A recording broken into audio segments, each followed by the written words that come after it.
Assalamualaikum warahmatullahi wabarakatuh. Selamat datang kembali di channel Triwibawa Ilmu yang akan berbagi informasi seputar dunia pendidikan. Dan pada kesempatan video kali ini saya ingin berbagi dengan teman-teman yang saat ini mungkin baru mampir di channel Triwibawa Ilmu. Dan pada kesempatan kali ini kita akan menggali banyak informasi tentang salah satu narasumber saya gitu ya, bisa dibilang narasumber yang merupakan siswa saya sendiri. Nah, bagaimana kisah dari narasumber kita hari ini? Simak video ini sampai selesai.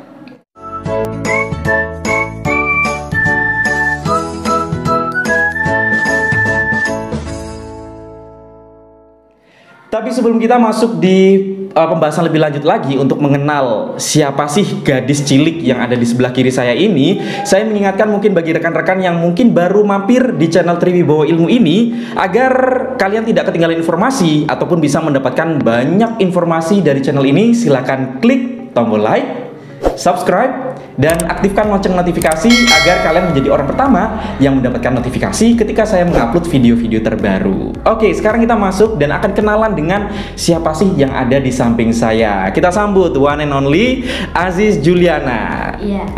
Keren kan? Gimana kabarnya hari ini? Alhamdulillah baik. Sehat ya? Alhamdulillah sehat. Oke, nah perlu diketahui mungkin rekan-rekan ada yang belum mengenal nih siapa sih gadis cilik di samping kiri saya ini gitu ya.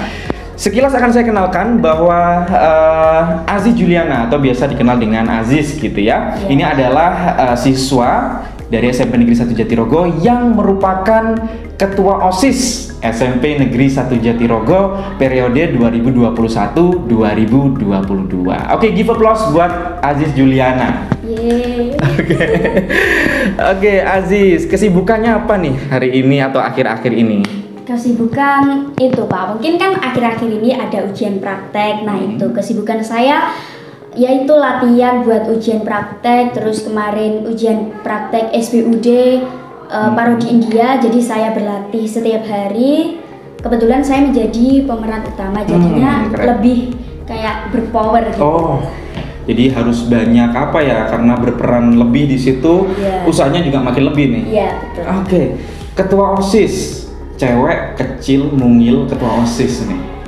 Gimana pengalaman menjadi ketua OSIS awal dulu, gimana prosesnya? Kalau awal-awal saya menjabat jadi ketua OSIS itu kan dulu yang pertama itu saya kayak ada rasa gimana ya rasanya jadi ketua OSIS itu gimana gitu. Kayak saya kepo, terus coba-coba daftar menjadi calon ketua OSIS, terus dilakukan beberapa rangkaian kegiatan itu.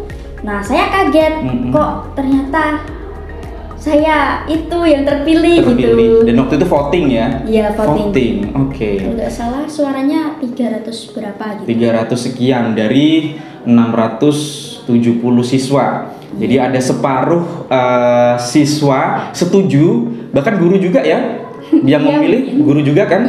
Oke. Dari 600 lebih itu setengahnya memilih Aziz Juliana, mempercayakan sebagai seorang ketua OSIS. Bangga nggak pada saat itu? Ya, kalau dibilang bangga ya bangga banget. Pasti bangga ya kan? Dan gimana perasaannya setelah menjalani ini, berapa bulan sih jadi ketua OSIS? Kalau nggak salah waktu itu mungkin pemilihannya itu akhir November kalau akhir November. Iya, Oke. akhir November. Jadi sekitar 5 bulan ini menjadi ketua OSIS. Gimana setelah menjalani jadi ketua OSIS? Apalagi ini berbeda nih dari tahun-tahun sebelumnya atau dari sekolah yang lainnya gitu, bahwa ini kelas 9 gitu, dimana mereka harus fokus untuk mempersiapkan ujian, harus mempersiapkan pemilihan studi lanjutnya, tapi juga punya beban, bukan beban ya, tanggung jawab untuk menjadi seorang ketua OSIS. Gimana nih perasaannya setelah menjalani sekian bulan? Untuk yang pertama-tama itu saya agak kaget, karena kan saya ikut organisasi pelajar bukan hanya di SMP, tapi di luar SMP itu juga saya ikut. Oke. Jadi kayak agak yang pertama-tama itu saya semrawut, merasa bingung gitu, kayak harus membagi gimana ini aku. Apalagi di rumah saya juga punya tanggung jawab gitu. Nah terus kalau di sekolah juga saya ada tanggung jawab di kelas, tanggung jawab di OSIS, dan lain-lain. Jadi banyak saya ya agak bingung. Tapi untung aja ya ada banyak sekali teman-teman saya yang selalu support saya gitu. Ayo kamu pasti bisa gitu. Jadi saya ya dijalani terus lah gitu pokoknya, dijalani terus ya akhirnya bisa sampai sekarang. Ada yang support ya? Iya. Kira-kira siapa yang support ya? Besti-besti saya Pak. Oh iya, teman-temannya gitu kan, karena dia juga punya teman banyak. Iya. Oke, jadi apa sih kesulitan gitu menjadi seorang OSIS itu kan juga nggak mudah ya kan. Artinya ketua OSIS itu kan organisasi satu-satunya yang legal di dalam sekolah gitu. Artinya apa yang dilakukan oleh OSIS itu kayak menjadi panutan gitu bagi teman-temannya. Iya. Kalau misalnya perilakunya jelek, pasti kita mendapatkan cemoohan gitu ya. Iya, Oh, OSIS kok kayak gitu gitu. Tapi ketika mereka baik, kerjanya bagus, ya mereka mungkin menganggap ya itu udah tugasnya gitu Iya, kan, tanpa betul, mengapresiasi betul, gitu. betul. Nah, suka dukanya apa sih memimpin banyak teman, apalagi apa ya, satu sekolah itu kan harus menjadi panutan juga gitu. Iya, kalau bicara soal suka, ya saya udah nyaman di OSIS gitu, kayak mendapat banyak sekali hal-hal baru yang belum saya dapat sebelumnya. Oke. Apalagi ini waktu SMP ya, terus banyak sekali teman-teman saya, terus tiba-tiba kayak ya nggak tahu juga. Saya dulu di SD itu nggak berharap SMP seperti ini. Saya di SD dulu berharapnya saya nanti SMP fokus ke belajar saja, nggak usah ikut-ikut kayak gitu. Betul. Gitu. Tapi ternyata ya itu takdir Tuhan berkata lain gitu. Langsung masuk yang awal mula dulu kelas 7 masuk OSIS itu menjadi si keagamaan, terus habis itu jadi ketua OSIS di periode berikutnya. Lalu saya ya lebih mendapat banyak sekali motivasi setiap hari gitu. Jadi saya juga ada tanggung jawab, saya harus berbuat baik, perilaku saya harus baik. Karena apa? Saya sadar saya ini menjadi seorang ketua, apalagi ketua organisasi OSIS, yaitu organisasi induk di SMPN 1 Jatirogo ini. Betul banget. Iya. Jadi mungkin ini harus dipahami oleh teman-teman gitu ya. Memang kita ketika mengomentari seseorang itu mudah gitu kan. Oh, ini kayak gini, ini kayak gitu. Tapi ketika yang menjalannya ya sulit gitu kan. Maka alangkah lebih baiknya kita harus membiasakan diri untuk menghargai usaha yang dilakukan oleh teman-teman. Tapi bener nih yang disampaikan oleh Aziz tadi, bahwa dulu itu dia nggak berekspek tinggi terhadap organisasi di SMP gitu. Karena setahu saya Aziz 2 tahun yang lalu ketika kelas 7 nih, ini ya anaknya kecil gitu ya, terus nggak menonjol gitu kan, mungkin tampil di depan untuk membaca puisi gitu kan, pernah membaca puisi juga kan. Jadi intinya dia dulu nggak menambahkan apa ya, semacam karakter leadernya gitu. Tapi setelah melalui proses yang panjang 2 tahun berada di sekolah ini gitu ya, setelah COVID dia kayak balas dendam gitu. Oke, aku harus ngegas nih, dan akhirnya terpilihlah menjadi seorang ketua OSIS. Nah, kalau bicara tentang support nih, selain teman-teman, siapa sih yang ngasih support kamu buat apa ya, bertahan menjadi seorang ketua OSIS, juga menjadi seorang siswa kelas 9 gitu ya? Yang support selama ini siapa? Ya tentu aja orang tua, kedua orang tua saya. Orang tua saya itu membebaskan saya untuk berekspresi. Jadi seumpama ada kegiatan apapun itu, selagi saya izin, saya kan manggilnya emak gitu ya. Walaupun kakak saya sama adik saya manggilnya itu ibu. Tuh, jadi kan beda banget kan dia. Iya. Jadi mak, aku arep ono kegiatan di sekolah iki, ya wes, udah gitu aja. Terus ya udah pulang jam berapa gitu nggak pernah dicariin. Selagi tugas di rumah, seumpama kayak bersih rumah itu udah terselesaikan gitu, nggak pernah dicariin. Begitu juga kalau ada kegiatan organisasi luar sekolah, seumpama kegiatannya malam, itu saya juga dibebaskan dalam artian itu masih dalam pantauan gitu. Jadi saya itu sadar.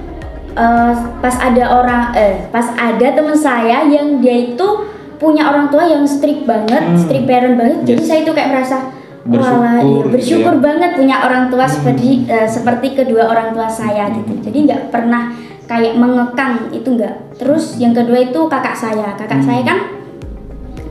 sudah mau lulus S2 ya sekarang. Jadi beliau itu lebih banyak mengetahui perjalanan SD, SMP, SMA sampai kuliah. Pengalamannya lebih banyak. Ya, jadi gitu saya lebih kayak diarahkan.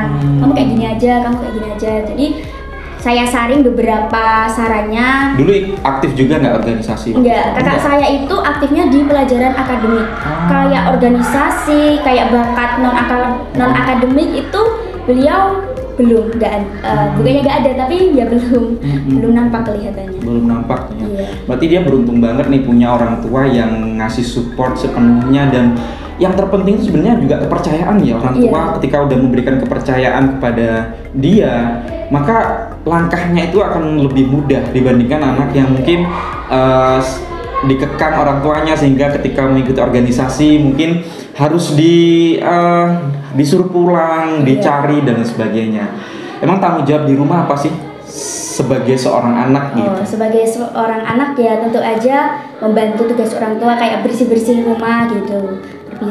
Bersih-bersih rumah. Terus malamnya kan orang tua saya ini khususnya ibu saya ini jualan cabai gitu ya. Jadi beliau ini beli cabai dari petani gitu banyak, sekitar ya paling enggak ya 1 kuintalan gitulah. Jadi berapa puluh kilo sampai 1 kuintal gitu.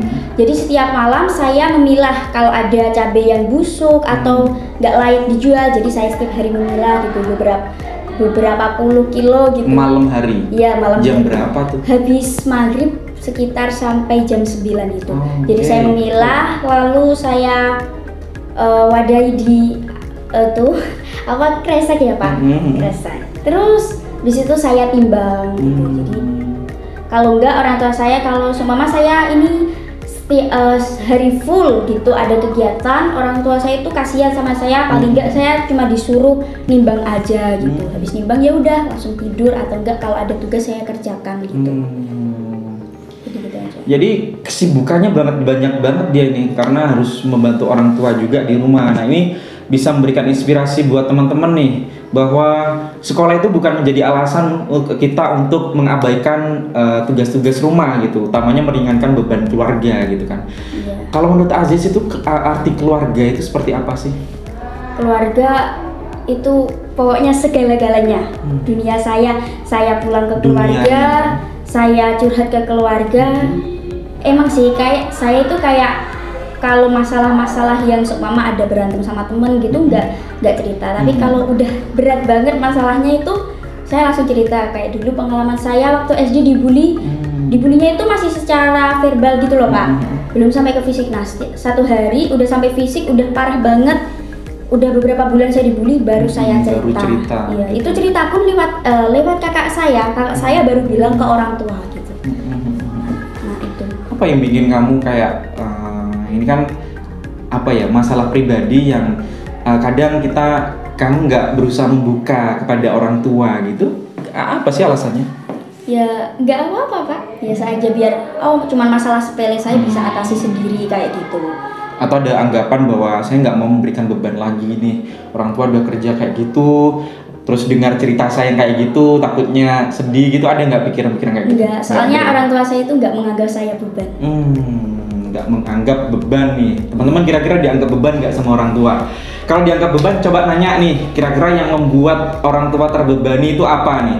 Kalau misalnya teman-teman merasa bahwa selama ini menjadi beban keluarga, nah ini harus diubah nih, karena gimana pun juga orang tua itu udah berusaha sekeras mungkin ya untuk kelancaran pendidikan kita, memberikan uang saku, memberikan nafkah gitu, pasti berat banget gitu kan.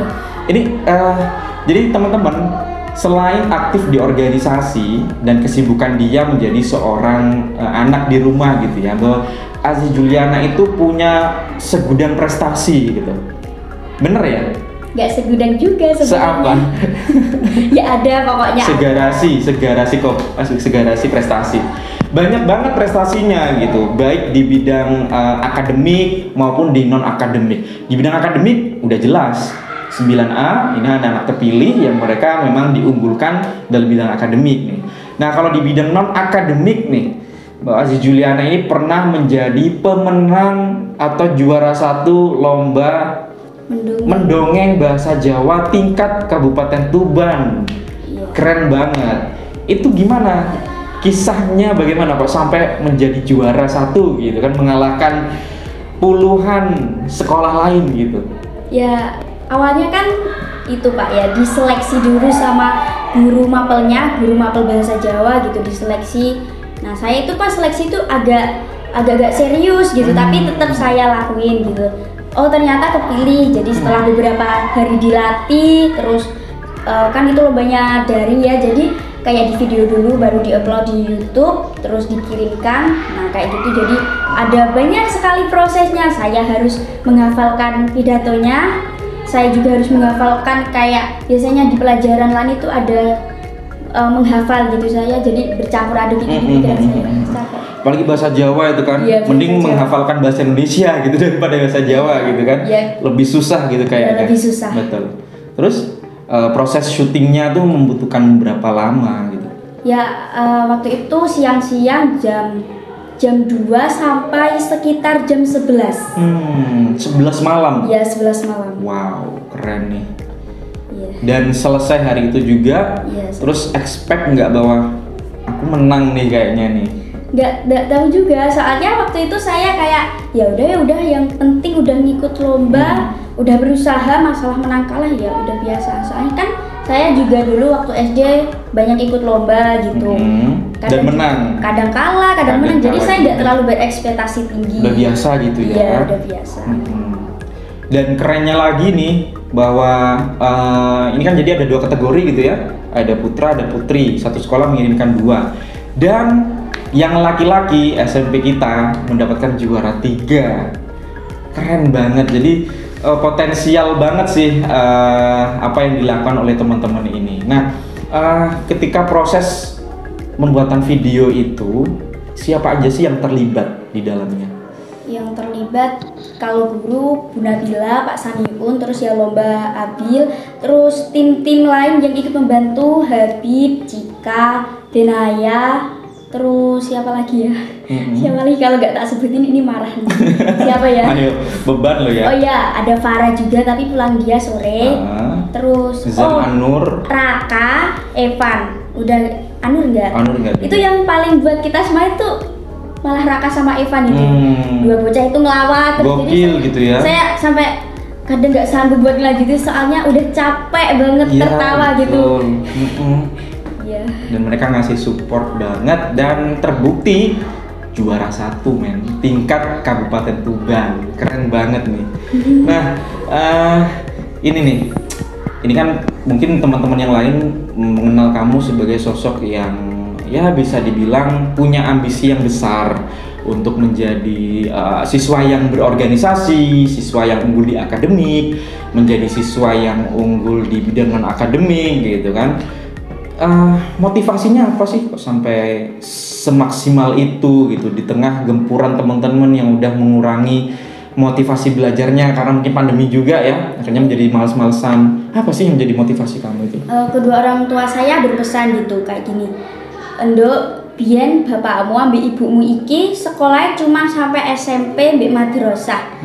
Kowe tak sekolahna kudu sik bener, mbakmu wis ngasih S2. Lah awakmu iki SMP kudu nganti bener sik. Gitu, Pak. Jadi saya jadi saya mikir kedua orang tua saya ini cuma lulusan SMP berhasil menyekolahkan 3 anak, kakak saya dan adik saya. Itu udah hebat banget. Bahkan saat menyekolahkan kakak saya sampai kuliah gitu ya, itu udah wow, ambisinya banget. Pokoknya anak saya harus sukses gitu ya. S2 di IPB. Wow, pasti perjuangannya keras banget gitu ya. Jadi itu pesan dari siapa? Bapak atau emak tuh? Emak ya, yang lebih banyak berpesan biasanya memang ibu sih. Terus gimana perasaannya ketika mendapatkan pesan seperti itu? Semakin termotivasi atau kayak beban nih, aku harus bisa sukses nih? Ya, yang pertama itu kayak oke, saya harus kayak gitu. Tapi yang kedua itu saya kayak merasa ya kakak saya udah sampai sekolah, udah S2, apalagi nilainya kadang nilainya bagus-bagus gitu. Jadi saya juga harus kayak kakak saya, harus seperti kakak saya gitu. Jadi kayak aduh gimana ini kayak kadang mikir gitu. Tapi lebih banyak santainya sih, jujur aja. Saya ini orangnya terlalu santai gitu. Seumpama bangun jam 4 pagi kayak tadi ada praktek olahraga, bangun jam 4 pagi itu masih main HP terus sampai waktu jam 5 kurang baru siap-siap. Akhirnya di sekolah tadi hampir terlambat, untungnya enggak gitu. Jadi kayak kalau saya suka saya lakuin, kalau enggak ya udah gitu. Berarti tadi nggak suka nih? Ya suka. ya gimana ya Pak? Ya lari Pak. Saya sampai sekarang juga. Maksudnya gini, karena jam 4 pagi harus bangun, harus ke sekolah itu kan emang berat sih, meskipun kita suka olahraga. Cuman kalau harus ke sekolah maksimal jam 5 tadi ya? Jam setengah 6. Setengah 6 harus sudah di sekolah, itu juga beban sih, karena juga nggak biasa juga gitu ya. Tapi akhirnya bisa tadi ikut ujian praktik juga. Bisa, alhamdulillah. Kalau support dari selain orang tua siapa sih gitu? Ya mungkin teman-teman saya atau siapa lagi? Punya teman yang toksik nggak? Teman toksik. Mungkin toksik dalam perkataan gitu aja Pak. Atau barangkali toksik yang sampai kita pikirkan gitu. Ziz, itu jangan kebanyakan gaya, itu toksik buat kita sendiri kan? Ada nggak sih kayak gitu? Nggak ada. Mungkin kalau kayak gitu mungkin cuma bercanda. Bercandanya itu kayak apa sih kamu gak usah dengan gaya deh, kalau cuma gitu. Tapi saya juga balas gitu. Cuma bercanda kayak gitu. Tapi mungkin kalau perkataan itu ya wajar, anak sekarang kan gitulah Pak semuanya. Kalau misuhnya itu misuhnya itu masih dalam batas kayak ya udah gitu aja. Tapi kalau udah, saya itu paling nggak seneng kalau ada misuh menyebut organ vital. Saya paling nggak seneng itu, kayak risih banget. Betul. Iya. Kalau saya sih risih semua ya, semua jenis misuhan saya risih gitu. Makanya ya kalau ada yang seperti itu langsung saya jewer gitu telinganya ya. Oke, Aziz, gimana sih ke depan? Ini kan tantangan juga semakin berat ya. Sebagai seorang siswa harus mengikuti perkembangan zaman, mengikuti globalisasi, tantangan semakin berat gitu. Adakah usaha yang udah disiapkan gitu? Rencana apa yang akan kamu lakukan di masa yang akan datang? Untuk rencanakan habis SMP ini saya langsung masuk SMA Jatirogo, disarankan oleh bapak saya. Gitu. Nah, habis SMA itu mungkin langsung ya seperti pesan orang tua, mungkin kuliahnya ikut ke Mbak aja sih. Ya kayak gitu. Kalau untuk masuk SMA kelihatannya ya Pak, kelihatannya mudah, soalnya rumah saya juga dekat. Dekat dan ada jalur prestasi juga kan, tinggal tunjukkan sertifikat aja udah bisa masuk nih. Nah, terus kedepannya lagi? Kalau untuk kedepannya mungkin saya lebih mengikuti alur dan juga kayak potensi diri saya aja. Seumpama saya nggak suka matematika nih, dipaksa kayak gitu saya nggak mau. Jadi saya untuk kedepannya saya akan memilih suatu kegiatan ataupun jurusan yang sesuai dengan kemampuan diri saya sendiri. Apa itu? Ada gambaran nggak? Gambaran mungkin kalau SMA ya udah masuk SMA, kalau ada IPA IPS ya mungkin milih IPA aja gitu. Terus kalau kuliah kata siapa sih, kata saya sendiri, mungkin saya lebih berbakat ke komunikasi gitu. Oke. Ya benar sih, jadi kemampuan komunikasinya itu bagus banget, Aziz unggul banget gitu. Bahkan dia menjadi ketua OSIS juga karena ketika debat gitu ya, dia udah melibas habis lawannya, akhirnya mendapatkan simpatik dari warga sekolah semuanya gitu. Sekarang usia berapa sih? 15. Kira-kira 10 tahun lagi nih, 25. Ada gambaran nggak Aziz Juliana itu Aziz yang seperti apa nih? Mau menjadi wanita sukses, independen, dan membahagiakan kedua orang tua. Gimana caranya gitu? Sukses itu relatif kan? Ya pokoknya saya udah mencapai cita-cita saya. Ya terus menikah juga. Ya terserah bapak saya Pak. Kalau nikah kayak gitu. 25 nih cewek nih. Oh iya 25 mungkin iya. Iya mungkin iya, pasrah banget ya. Mungkin iya. Saya nggak tahu kayak gitu, belum mikir. Malah tapi kalau bapak saya itu berprinsip kamu habis sekolah nikah aja nggak apa-apa, habis kuliah. Soalnya kayak bapak saya tuh trauma punya tetangga yang dulu di desa lain, kan dulu bapak saya nggak di desa Pasean ya, itu di desa lain kayak punya tetangganya ini disuruh kerja terus sama orang tuanya sehingga sampai umur 40-an itu belum menikah. Belum nikah. Ya makanya kakak saya disuruh cepat nikah aja, soalnya bapak saya trauma kayak gitu. Jadi 10 tahun kemudian Aziz Juliana berusia 25 tahun, dia akan menjadi seorang wanita karir yang sukses dan independen nih. Artinya mungkin udah punya kebebasan finansial, barangkali udah nggak menjadi beban keluarga, karena banyak juga yang 25 tahun masih jadi beban keluarga. Keren banget motivasinya. Terakhir nih Ziz, apa sih pesan kamu buat teman-teman gitu kan di luar sana gitu, teman-teman yang saat ini juga mungkin harus berjuang sama dengan kamu menjadi seorang siswa, tapi juga mereka harus menyesuaikan dengan kondisi zaman yang semakin kejam menurut saya. Gempuran media sosial begitu kejam, game online begitu kejam, dan mereka harus sukses gitu. Apa pesan kamu buat teman-teman? Untuk yang pertama itu, kalau kamu punya bayangan, punya impian yang masih sepertinya masih dalam batas nalar gitu, dalam batas wajar nalar ya, itu kejar aja, kejar aja. Karena apa? Ya mungkin akan terwujud. Karena dulu saya juga gak punya impian di SMP kayak gini gitu. Tapi saya kayak kadang punya bayangan kalau aku kayak gini gimana ya. Nah terwujud gitu. Jadi jujur aja dulu saya juga sebenarnya nggak pengen banget masuk OSIS. Tapi karena saya punya bayangan, seumpama kalau saya jadi OSIS itu gimana gitu. Nah akhirnya saya coba-coba ya lolos, tapi juga dibarengi dengan usaha dong, sama doa juga. Usaha dan doa itu yang terpenting ya buat teman-teman yang di rumah. Ayo semangat nih, Aziz Juliana aja bisa, di luar sana banyak banget yang bisa, dan kamu pasti bisa juga gitu. Jangan menyerah gitu ya. Aziz Juliana dalam 3 kata itu apa? Saya untuk diri saya Yes, sendiri. of course. Apa ya Pak? Saya nggak tahu, mungkin itu penilaian orang lain, tapi untuk diri saya sendiri. 3 kata nih, 3 Aziz kata. Juliana. Ceria. Ceria. Apa lagi? Kecil. Kecil. Sama agak malas aja. Males. Yang kayak gini aja mengaku males ya. Iya. Oke, keren Saya banget. emang pemalas banget. Oke, tapi ya memang kita sebenarnya bukan, kadang kita butuh jeda sih, butuh istirahat ya, memberikan reward kepada diri kita sendiri, mengistirahatkan badan untuk apa ya, untuk bersiap-siap untuk menghadapi hari-hari esok. Karena kalau kita kerja aja, belajar aja itu juga nggak bagus juga. Kita juga butuh istirahat, butuh rekreasi juga gitu ya. Oke, mungkin itu saja bincang-bincang kita hari ini dengan Ketua OSIS SMP Negeri 1 Jatirogo yang udah memberikan inspirasi buat kita bersama tentang bagaimana kehidupan pribadinya di rumah menjadi seorang siswa, dan bagaimana dia struggle terhadap pengaruh di zaman seperti saat ini. Dan semoga video yang singkat ini bisa memberikan inspirasi baik buat kita bersama, sehingga setelah menonton video ini kita menjadi orang yang lebih bersemangat lagi, termotivasi lagi untuk menjadi siswa yang berprestasi dan sukses di masa yang akan datang. Dan mungkin itu saja informasi ataupun bincang-bincang kita pada hari ini. Apabila teman-teman merasa bahwa video ini bermanfaat, dan saya yakin ini bermanfaat banget nih dibandingkan video-video yang joget-joget dan lain sebagainya itu ya, insya Allah ini akan lebih bermanfaat, memberikan inspirasi kalian. Silahkan klik tombol like, subscribe, dan share kepada temanmu agar mereka juga mendapatkan informasi ataupun inspirasi baik dari video ini. Sampai jumpa di video berikutnya. Oh ya, kira-kira di next bincang-bincang, kira-kira teman-teman pengen saya mengundang siapa nih setelah Ketua OSIS? Kira-kira siapa lagi? Silakan tulis di kolom komentar ya. Baik, sampai jumpa di video berikutnya. Saya akhiri, assalamualaikum warahmatullahi wabarakatuh. Waalaikumsalam warahmatullahi wabarakatuh.